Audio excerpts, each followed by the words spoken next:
If you feel like you're too tired to finish a climb or a climb is too hard, it's probably that you're using your arms significantly more than your feet or your footwork sucks. I asked hundreds of climbers on Reddit, Facebook, and in person, what footwork drills do you do to improve your footwork? And these are the 17 best ones that I found. If you do these footwork drills, you're going to get better at climbing and you'll be able to send harder routes. Drill number 1 is quiet feet. This is a more basic footwork drill, and hopefully if you're a beginner, you're already doing this drill. But if you aren't, let me walk you through it really quickly. You're going to place your foot as quietly as possible on each foothold. Maybe in a climbing gym you've heard a big bang or you accidentally kicked the wall. That's what this is preventing. It's making it so that you have to be as precise as possible by quietly placing your foot on a hold. Some people like to increase the difficulty of this drill by putting a bell on their foot, and you're not allowed to let the bell ring either while you're placing your feet. A more difficult modification of this drill is to actually cut your feet off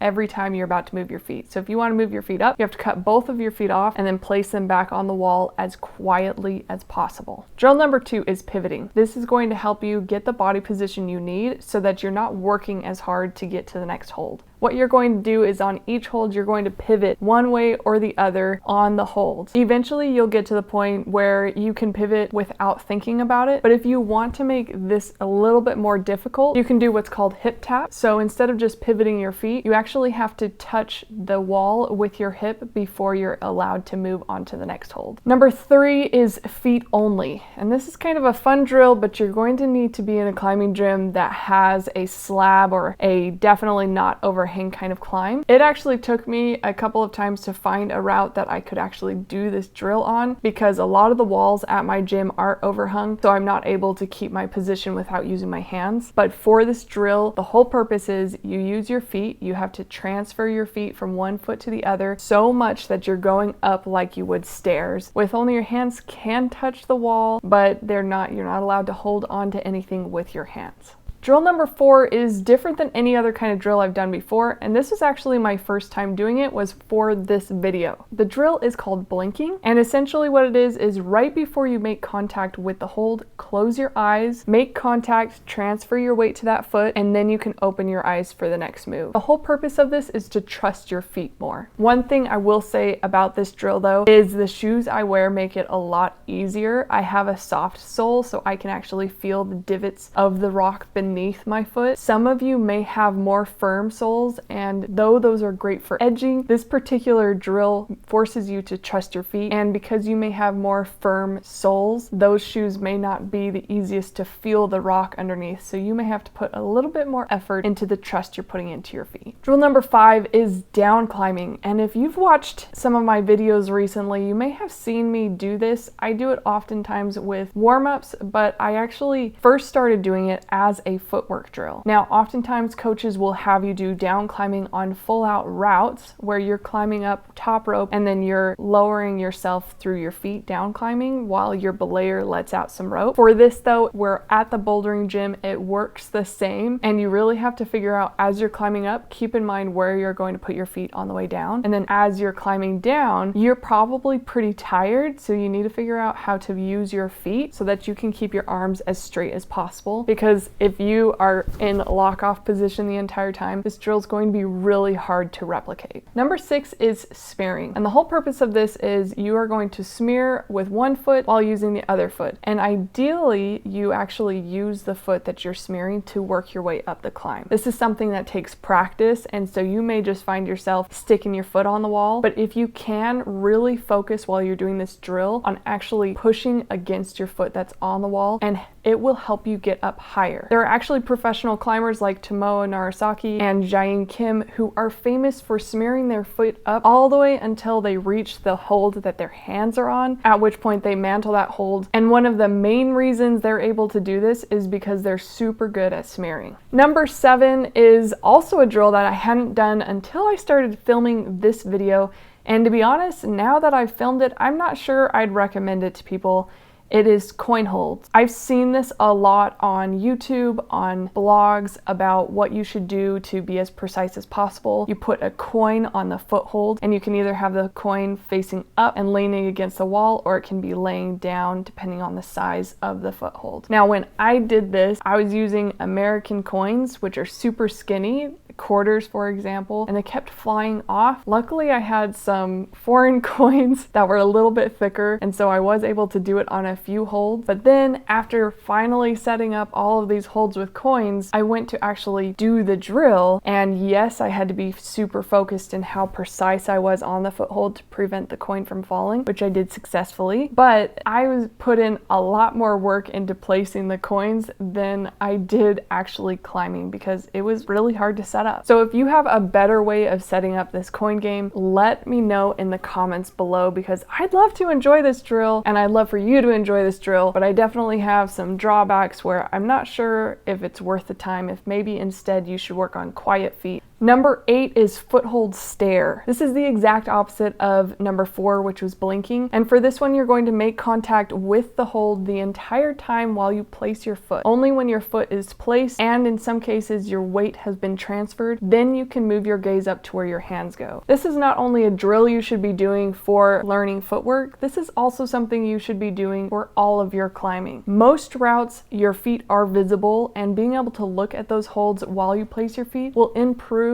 your trust in your feet and allow you to use your legs a lot better than if you were looking at your hands the whole time. Do this drill over and over again, and then also take it to your projects and do this drill while you're on your projects. Number 9 is traversing, and this one can be really fun and challenging. What I recommend is finding a section where you can go from one side to the other without being interrupted by other climbers or ripping underneath other climbers. While you're doing this, it's ideal if you try to do some smaller moves where your body has to be super close, and then also try to extend your body out significantly to see what you can do, where how far to the side can you go. And sometimes you may come across areas of the wall where it's really difficult to move forward, to keep moving sideways. But that's the great thing about this drill, is you really have to pay attention to your feet. Make adjustments as needed so that you can make it to the end of the traverse. Number 10 is tennis balls. The idea is you place tennis balls in your hands and then you climb with whatever type of climbing holds there are, so you only have your fingertips. The reason this is a footwork drill is because you have such a little hand contact with the holds. You have to really focus on where you're placing your feet so that you don't fall off. Now, with this type of drill, if you're a beginner, I'd recommend doing this on juggier climbs so you can still have a pad or two on the holds. But if you're more advanced, try this on crimps. I found a climb that was a mix of both jugs and crimps, and this was really difficult when it got to the crimpy part. I actually started panicking a little bit during this video. It really made me pay attention to where my feet were so that I wasn't going to fall off. Another great thing with this drill is it also helps remind you not to over crimp, because a lot of times, especially beginners, when they get into crimpier climbs, they over crimp where they put their thumbs on top of their fingers. When you have a tennis ball in your hand, you can't do that. And so it forces you to do what some people call the 3-finger sloth, where your hand is pretty well open the entire time. So yes, it's great for your feet, but also if you're known for over crimping, maybe add this drill to your repertoire. Number 11 is switching feet. This is another one of those super essential skills that you need as a beginner climber, and even intermediate climbers. If you're not able to do this, you'll find difficulty in a lot of the routes as they get harder. The idea of this drill is that every time you move your feet, you actually switch your feet. There's 2 different ways to switch, so repeat this drill for both versions of the switch. One version is where both feet are on the hold at the same time, so you have your one foot and you place your other foot, and usually have to wiggle it in to let your other foot off. The other version is where you slightly hop, so this foot's on, slightly hop, which makes room for this foot. The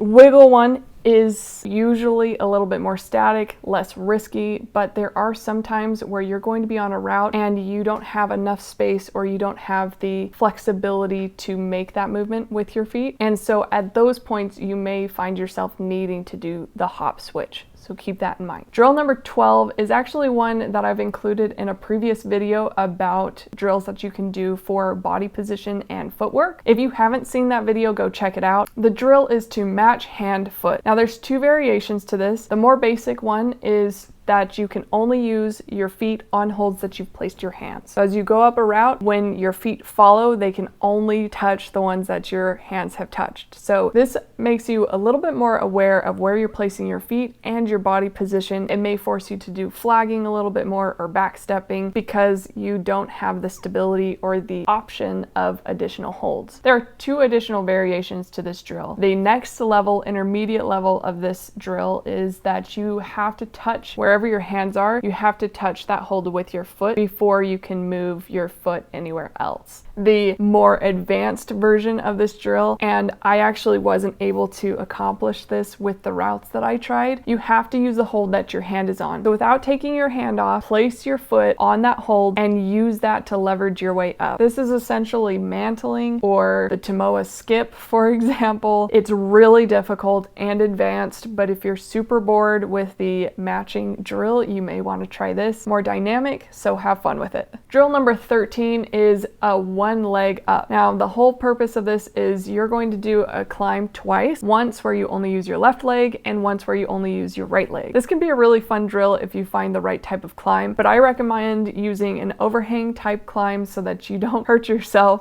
from jumping or cutting feet while you're doing this. What I found was when I was going up with my left foot, my body position was significantly different than when I was going up with my right foot. This drill really helps you be precise with where you're placing your feet in accordance to where your hands are going to be. That way you don't find yourself overstretching or going to the side when really you should be square on. Number 14 is really fun. It's high-low, and you do the same route twice. One time you do it with your legs super far up away from your hands, so you're really stretched out, and then the second time you do it when you're super scrunched up. This drill really teaches you about your strengths and weaknesses when it comes to being scrunched up and super stretched out. The more stretched out you are, the more likely you are to cut your feet, and so you may fall off the wall. And the closer you are scrunched up to the wall, you may find yourself having a hard time leveraging your legs, and it causes you to use your core a lot. So this drill is a great way of teaching you where you are best and where's best performance. By being super spread apart versus being scrunched together, it also teaches you to use body tension and really hold on to those holds. Even when you want to swing off, your feet have to dig in and you have to figure out how to do that with your body. So this has been a really fun drill for me to do, and I think you'll probably have fun with it too. Drill number 15 is flagging. Flagging is an essential skill for anyone that wants to level up the climbing grades they're in, and it's a fantastic static movement. Now, what you're going to do is try and find a climb that has some sideways movement, so it's not just an up and down ladder, and then you're going to flag on every single move. Now, the more you do this drill, the easier it will become, and it will become almost natural for you to do on your projects as well. When I first started doing this drill, I was still figuring out flagging, and I would oftentimes flag in the wrong direction, or I'd flag the wrong way. So make sure that you're not making flagging mistakes while you're doing this drill. So you may want to see my mistakes video that I made right here, and as long as you're avoiding those mistakes, this is going to be a great drill for you to develop your flagging skills. Number 16 is a drill that I wouldn't recommend until you've really figured out flagging. It's called rooting. It's using your feet to pull your body towards your foot or away from your foot with